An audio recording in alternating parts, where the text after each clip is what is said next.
चलें जी, ऑनलाइन वाला आप भी आ जाए। इमरान इज द ऑडिट 2018, पहला सवाल करने जा रहे हैं हम। Imran is the audit senior responsible for the audit of, जल्दी जल्दी, PGL. During the audit he noticed that the PGL has made significant transaction with related party। सवाल की पहली रिक्वायरमेंट आसान सवाल है, सही, आसान सा सवाल की पहली requirement, state the audit procedures which should be performed to check whether all the related parties have been disclosed। ये आपका पहला सवाल है, पार्ट ए है 5 नंबर का। और पार्ट बी है, what steps should Imran perform if he identifies any related party transaction which were not identified and disclosed by the management। Impact on the audit report is not required। 11 number का सवाल है प्यारे बच्चों, 7 से 8 minute दे रहा हूं, start जल्दी, छेती छेती। Audit senior responsible for the audit of PGL during the audit notice that PGL has made significant transaction with the related parties। हाँ मेरे भाई, 3:45 बजे। हाँ क्यों, इतनी भूख क्यों लगती है तुम्हें यार? Imran is the audit senior responsible for the audit of PGL. During the audit, he noticed that PGL made significant transactions with related, जहाँ RP का वर्ड आ गया, इट में सवाल आएगा 557। State the audit procedure which should be performed to check whether all the related parties have been। Procedure बताए जिससे ये ensure हो जाए कि सारी की सारी RP डिस्क्लोज हो चुकी है। प्रोसीजर बता दें जिससे सारी की सारी RP डिस्क्लोज हो चुकी है। तो मैं क्या कहूंगा, पार्ट ए का मेरा आंसर क्या होगा? पार्ट ए का मेरा आंसर होगा, as an auditor I will perform the following audit procedure. और मेरा पहला प्रोसीजर होगा, inspect the shareholder register, inspect the minutes of the meeting of board of director, inspect the statement of conflict of board of director, और bank confirmation, legal confirmation और कुछ invoices वगैरह देख लूंगा प्यारे बच्चों। तो इससे मुझे न्यू रिलेटेड, मुझसे ये इंश्योर हो जाएगा सारी की सारी RP मैनेजमेंट ने डिस्क्लोज। ये कितने लोगों ने लिख लिया प्यारे बच्चों? आसान था यार ये। जी मेरे भाई,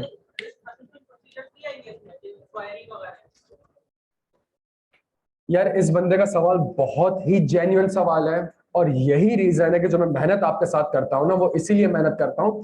ये सवाल आपके जहन में आया क्यों है पता है? ये सवाल आपके जहन में इसलिए आया है बिकॉज आपके सामने एक RP का स्ट्रक्चर बना हुआ है। ये समझने की कोशिश करिएगा, आपके सामने एक RP का स्ट्रक्चर बना हुआ है। आपके एक बच्चे का ये भी जहन में आ रहा होगा, सर वर्ड तो डिस्क्लोज्ड का है, क्या ये वाले प्रोसीजर नहीं आएंगे? ये जो सवाल, ये कंफ्यूजन अगर क्लास में आएगी तभी पेपर में क्रिस्टल क्लियर होगा कि क्या लिखना है। और ये कभी भी हम इसको इस तरीके से नहीं पढ़ेंगे कि इसका आंसर यहां से लेकर यहां तक है, हालांकि है, लेकिन हम ये लाजमी डिस्कस करेंगे कि इसका आंसर ये क्यों नहीं है, इसका आंसर ये क्यों नहीं है, इसका आंसर ये क्यों नहीं है। और आज की क्लास का एजेंडा ही यही है, जब तक आपको आइजा का स्ट्रक्चर नहीं पता होगा आप कभी भी नहीं लिख। अगर कंफ्यूजन आ रही है ना प्यारे बच्चों, यही हमने क्लास में बैठ के ड्राफ्टिंग के वक्त इसको खत्म करनी है। भाई का सवाल है कि सर आपने ये प्रोसीजर्स क्यों नहीं लिखे, आपने ये प्रोसीजर क्यों नहीं लिखे? ये सवाल है। कितने लोगों के जहन में ये सवाल आया? जबरदस्त, बिल्कुल। अगर सवाल आया है तो इट मींस आपका जहन में सवाल बिल्कुल सही आया है। कितने लोगों ने ये लिखा है? आपने गलत लिखा है, लेकिन गलती करी है, इससे फायदा क्या होगा? इससे पेपर में इंशाल्लाह गलतियां नहीं होगी। और मैं इसकी लॉजिक आपको समझाऊंगा। पहली चीज मेरे भाई, सवाल कह रहा है, सवाल की रिक्वायरमेंट बड़ी क्लियर है। सवाल की रिक्वायरमेंट क्या है? State the audit procedure which should be perform to check whether all the related parties have been disclosed. वो आपको कह रहा है मुझे वो प्रोसीजर बताएं जिससे मैं ये इंश्योर कर लूं कि सारी की सारी RP को डिस्क्लोज। इस सवाल आपसे क्या पूछ रहे हैं कि मुझे वो प्रोसीजर्स बताएं जिससे मुझे ये पता चल जाए कि सारे, जब आपसे पूछ ये रहा है कि मुझे वो प्रोसीजर्स बताएं जिससे RP डिस्क्लोज हो गई है, सारी की सारी RP डिस्क्लोज हो गई, इट मींस आपसे किस चीज के प्रोसीजर मांग रहा है? वो आपसे कंप्लीटनेस के, जल्दी जल्दी जल्दी, कंप्लीटनेस के ऑडिट प्रोसीजर्स मांग रहा है। सवाल बड़ा क्लियर है प्यारे बच्चों, आपसे क्या मांग रहा है? कंप्लीटनेस के ऑडिट प्रोसीजर मांग रहा है। क्या यहां तक बात समझ आती है? अगर सवाल में ये लिखा हो बताएं क्या प्रोसीजर्स परफॉर्म करेंगे ताकि रिलेटेड पार्टी के ऊपर रिस्क आइडेंटिफाई कर सके, बताएं क्या प्रोसीजर परफॉर्म कर सकेंगे ताकि रिलेटेड पार्टी के ऊपर अब अगर सवाल वो यूं पूछ रहा है तो मुझे कौन से प्रोसेस लिखने पड़ेंगे? देन मुझे ये वाले प्रोसेस लिखने पड़ेंगे। कि यहां तक बस बड़ा जरूरी है कि मैं सवाल में देखूं कि वो मुझसे।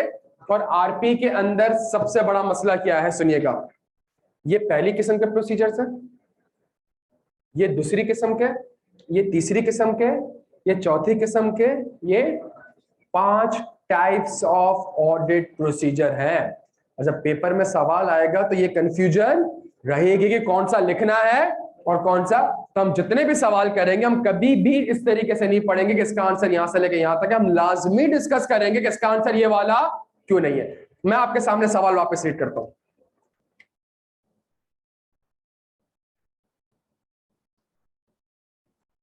State the audit procedure. सुनिएगा मेरी बात को बच्चों, बिल्कुल आ जाए यहां पे। State the audit procedure which should be perform to check related parties transaction have been adequately disclosed. State the audit procedure which should be performed to check related party transaction have been adequately disclosed. अगर मैं सिर्फ ये change कर दूं, मेरा answer पूरा का पूरा चेंज हो जाएगा। Have been adequately disclose. अब आपको ये ऑडिट प्रोसीजर परफॉर्म करने पड़ेंगे। इतनी बारीकी है मेरे प्यारे बच्चों, इसमें लगा ले रट्टा जितना लगाना, लेकिन जब तक लॉजिकली नहीं समझेंगे आप नहीं लिख पाएंगे पेपर में क्या लिखा। अभी हम जब फाइनल के सवाल करेंगे तो हमें रियलाइज होगा। सवाल क्वेश्चन पार्ट ए बड़ा कैटेगरी के लिए क्लियर है, बड़ा कैटेगरी के लिए क्लियर है। क्या क्लियर है कि जी आप मुझे प्रोसीजर बताइए, इंश्योर द कंप्लीटनेस। कंप्लीटनेस कैसे मैंने ड्राइव किया? ऑल दी, सवाल में लेके वर्ड क्या लिखा हुआ है? ऑल। जहां ऑल का मतलब कंप्लीटनेस। कंप्लीटनेस के प्रोसीजर मुझे सवाल में एक वर्ड ऐसा लिखा हुआ है क्या? All the transaction with the related party have been disclose. बताएं कि आप उसे परफॉर्म करेंगे as an auditor to ensure कि ऑल। ऑल का मतलब वो किस चीज की बात कर रहा है प्यारे बच्चों? वो कंप्लीटनेस की बात कर रहा है। एज एन ऑडिटर में कंप्लीटनेस के ऑडिट को से परफॉर्म करूंगा। क्लियर है? एक और लॉजिकल, इसका एक और लॉजिकल आंसर भी है, सुनिएगा। What step should Imran perform if he identifies any which were not identified? And प्यारे बच्चों इसका आंसर, अब सेंस बन रहा है इस चीज का कि पार्ट ए में वो आपसे ये इसलिए पूछ रहा है जब आप ये परफॉर्म करोगे तो आपको एक न्यू रिलेटेड पार्टी आइडेंटिफाई होगी। और अगर आपको न्यू रिलेटेड पार्टी आइडेंटिफाई हो गई तो अब एज एन ऑडिटर आप क्या ऑडिट प्रोसीजर परफॉर्म करोगे? तो मैं क्या करूंगा, जितना कुछ पुराना लिखा है वापस से करूंगा। एंगेजमेंट टीम को कम्युनिकेट करूंगा, सही है। मैनेजमेंट से रिक्वेस्ट करूंगा कि इसके साथ सारी की सारी मैनेजमेंट को कहूंगा तुम्हारे इंटरनल कंट्रोल इतने इनइफेक्ट, वीक का वर्ड यूज नहीं करते, इंटरनल कंट्रोल इतने इनइफेक्टिव क्यों थे कि ट्रांजैक्शन को, आरपी को आइडेंटिफाई, अपने रिस्क असेसमेंट को रिवाइज करूंगा। उसके अगेंस्ट मजीद ये जो न्यू रिलेटेड पार्टी है उसके ऊपर ऑडिट। और अगर मुझे लगता है मैनेजमेंट ने जानबूझ के मुझे नहीं बताया तो फ्रॉड क्या। यहां तक बात समझ आ रही है? अभी हम सिर्फ ये समझ रहे हैं हल्के हल्के कि कौन सा लिखना है कौन सा नहीं लिखना। आगे 3-4 सवाल बाद हमें नहीं समझ में आ रहा होगा कौन सा लिखना है, और हम यही कंफ्यूज हो जाएंगे। क्या कंफ्यूज हो जाएंगे कि इसका आंसर में लिखना क्या है, और मैं आपको प्रूफ करके दिखाऊंगा आज की क्लास में। सही है? क्लियर है प्यारे बच्चों? तो ये बड़ा जरूरी है। जो आपका सवाल है मेरे भाई, जो भाई ने सवाल पूछा उसी के ऊपर जो आपको दूसरा हैंड आउट मिला है उस पर आ जाए।